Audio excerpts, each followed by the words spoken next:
দোয়ার অনুষ্ঠানে উপস্থিত আছেন বিদ্যালয় পরিচালনা পর্ষদের অন্যতম সদস্য আছেন সম্মানিত অভিভাবক, আছেন সম্মানিত শিক্ষকবৃন্দ, আমার সামনে স্নেহপদ শিক্ষার্থী সকলকে আমার সালাম, আসসালামু আলাইকুম। অন্যান্য জাতির প্রতি আন্তরিক শুভেচ্ছা অভিনন্দন। আজকে দোয়ার অনুষ্ঠান। ছোট ছোট বালিকা নদীর জল পড়ে ওঠে মহাদেশে সাগর অতল। আমি যেখানে দাঁড়িয়ে আছি, আমার সামনে আছে বাংলাদেশের সর্বোচ্চ পদধারী কেন একজন ব্যক্তি। আমরা নির্ণয় করতে পারছি না কার মধ্যে সেগুলো আছে। হবে হয়তো সর্বোচ্চ ডাক্তার, হবে হয়তো সর্বোচ্চ ইঞ্জিনিয়ার, হবে হয়তো সর্বোচ্চ যার পদ আমরা উল্লেখ করতে পারছি না। আমরা কোনোটাকেই ছোট করে দেখতে পারি না। আমরা প্রত্যেকটাকেই গুরুত্বের সাথে যদি দেখি, তাহলে আজকের এই অনুষ্ঠান থেকে আমাদের রাষ্ট্র পরিচালনার শক্তি এখান থেকে বুঝিয়ে দেবে। আজকে দোয়ার অনুষ্ঠান, আমরা সেই দোয়াই করব। আজকে নবীন বরণ, আমাদের বিদ্যালয়ে নতুন যারা শিক্ষার্থী ভর্তি হয়েছে তাদেরকে আমি অভিনন্দন জানাচ্ছি। তোমরা যারা আমাদের এখানে এসেছো নতুন নতুন পরিবার থেকে, নতুন নতুন জায়গা থেকে, নতুন স্কুল থেকে, তোমরা আমাদের স্কুলে এসেছো, আমরা তোমাদেরকে সাধুবাদ জানাই।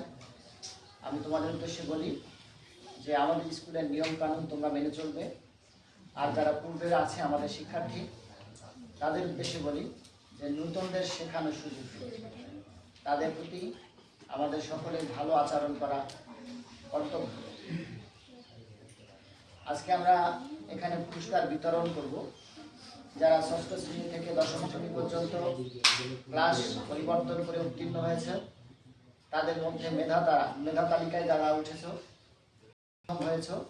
তাদেরকে সম্মানিত করব। এই সম্মান শুধু তোমার না, এই সম্মান তোমার পরিবারের, এই সম্মান আমাদের শিক্ষকদের, এই সম্মান আমাদের স্কুলের। এইরকম যেন সম্মানে সম্মানিত হতে পারো, এটি আমরা আশা করব। আমরা এখানে খেলাধুলায় কিছু পুরস্কার দিব, বার্ষিক ক্রীড়া প্রতিযোগিতায়। প্রত্যেকটা জিনিসের মধ্যে শিক্ষণীয় থাকে এবং ভবিষ্যৎ থাকে। আমরা চেষ্টা করি খেলাধুলার মধ্য দিয়ে তোমাদের মানসিক শারীরিক বিকাশ ঘটানো এবং তোমাদের যোগ্যতা, নিজ নিজ যোগ্যতার বিকাশ ঘটানো। এই খেলাধুলার মধ্য থেকে তোমরা হতে পারো জাতীয় দলের খেলোয়াড়, হতে পারো বাংলাদেশের সর্বশ্রেষ্ঠ খেলোয়াড়, হতে পারো আন্তর্জাতিক মানের খেলোয়াড়। আমরা সে চেষ্টাও করেছি আমাদের সাধ্য মোতাবেক।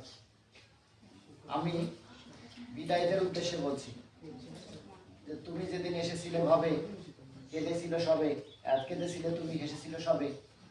এমন জীবন তুমি করিবে গঠন, কাঁদিবে হাসিবে তুমি, কাঁদিবে ভুবন। আমি চেষ্টা করেছি তোমাদেরকে সেইভাবে গড়ানোর। আমার এই চেষ্টা তোমাদের ফলাফলের উপরে নির্ভর করবে যে আমি কতটা সফল। আজকে হয়তো তোমরা হাসছো, আমরা কাঁদছি। তোমরা যেদিন কাঁদছিলে এই স্কুলে ষষ্ঠ শ্রেণীতে এসে ক্লাসরুমে বসতে চাওনি, স্কুলে আসতে চাওনি, সেদিন কিন্তু আমরা হেসেছিলাম। আমরা সবাই হেসেছিলাম যে আমাদের কাছে একটা নতুন সন্তান এসেছে, নতুন ছাত্র এসেছে। তোমাদের বাবা এসে রেখে গেছে, মা এসে রেখে গেছে। তোমরা সেদিন ক্লাসরুমে বসতে চাওনি। আমরা হাসতে হাসতে তোমাদেরকে নিয়ে গেছি, বসো বাবা, এখানে বসো, কি হয়েছে তুমি বলো। আমরা তোমাদেরকে গান শুনিয়েছি, মজা দেখিয়েছি, আনন্দ দিয়েছি তোমাদের মনোনিবেশ করার জন্য।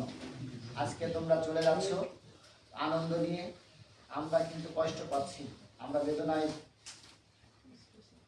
ব্যথিত। তো আমি আশা করব যে তোমরা হাসবে, ঠিকই হাসাবে। তোমরা আনন্দিত হচ্ছ যে আমরা এক স্তর পার হয়ে আরেক স্তরে যাচ্ছি। মাধ্যমিক স্তর শেষ হয়ে মাধ্যমিক স্তরে, এটা নিয়ে আনন্দ উৎফুল্লিত। তেমনই এমন একটা ফলাফল দিবে যে তোমাদের সাথে যেন আমরাও আনন্দিত হতে পারি। আমরা শিক্ষক পরিবার আনন্দিত।